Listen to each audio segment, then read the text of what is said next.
What is the meditative way of dealing with emotional pain? When you're upset, there are three ways in which we deal with emotional upset and emotional pain and emotional trauma.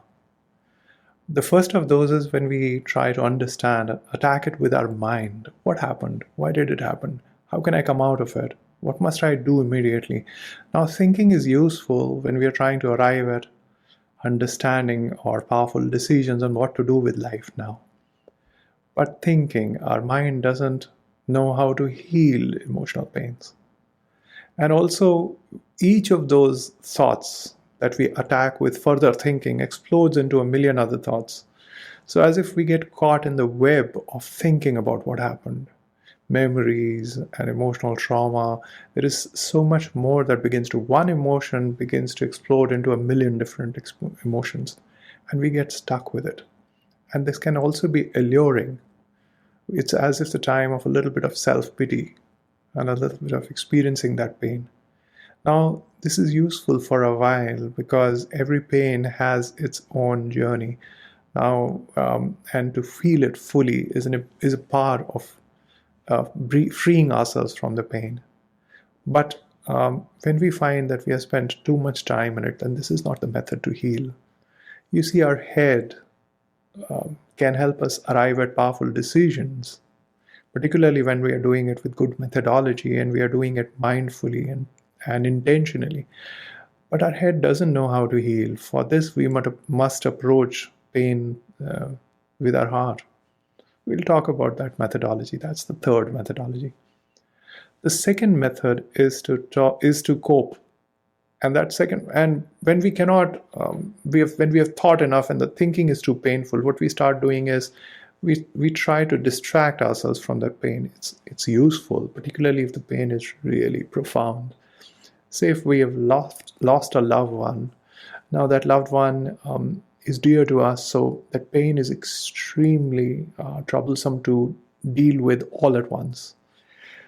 So what we choose to do is to put some of it away, and we bury ourselves in work.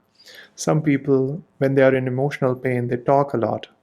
Some people sleep a lot. Some people go for a walk in nature. Now, these are useful mechanisms, and there are a million more. When we are bored, that's an emotional trouble. We eat. Some people drink. Now, each of those methodologies actually are distractions.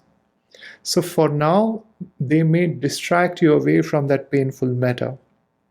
But that meta is not resolving, so it is present somewhere in your subconscious. It will come back to trouble you every time. Say, for example, there is a song about that meta, or there's a memory of that shows up, so it's not healed. The third methodology can help you heal. Now, this methodology is meditative. It's subtle. So you need to bring your intention to fully grasping it and then to try it out. It's completely experiential. It is not just a theory, but if you can bring yourself to exercise it, you will find that it is truly powerful. And this third methodology of dealing with trouble, emotional trouble, is to integrate it. What does it mean to integrate an emotional trouble? So, first thing that we need to do is to bring ourselves to slow down, bring ourselves into a little softening, and see if we can bring ourselves to experience the raw experience of this meta. Let me say a little bit more clearly. Every emotional meta exists in us as a conversation, as emotional feelings which have got a label. I feel this pain.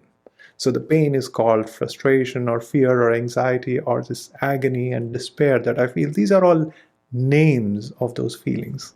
These are labels, the titles. Now, if you peel away those names, if you take away the conversation, still the pain is present in you. Even if you release that conversation, there is a physical experience, a sensation of that pain present in you. In fact, every human experience is present in us as a sensation. To integrate is to bring an intention to fully experience that sensation, to stay with that sensation. to sit with that sensation and to be with that sensation.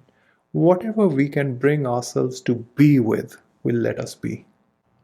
If you can bring yourself to sit and feel these sensations fully, you'll be able to heal the emotional matter from its very root.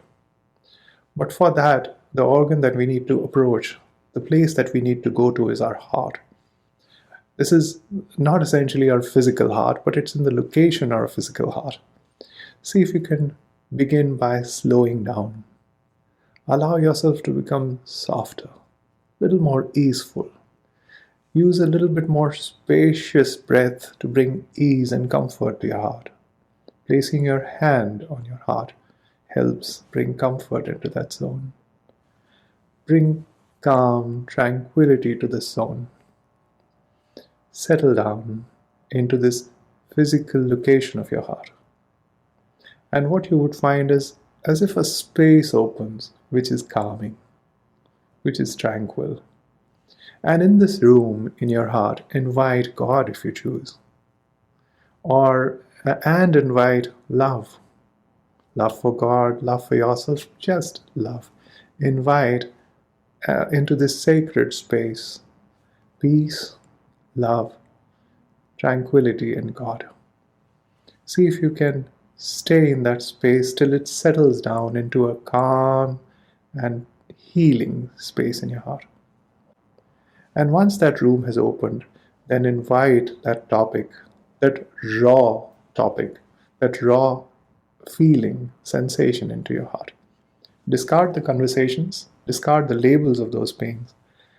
Bring the physical sensation, physical ache into your heart. And let the light of your own heart fall on that matter. You'll find that your own heart has the capacity to heal away even the most profound emotional trauma. Just stay with it. Let yourself be with it. Whatever you can bring yourself to be with will let you be. You will find that as if that ache completely dissolves from its root. Try it out. To help you, I've recorded an audio and a video on how to heal your emotional trauma. I have recorded a full meditative guidance on how you can try this out. If you'd like to talk more about it, reach out to me. I'll be happy to have a conversation about it.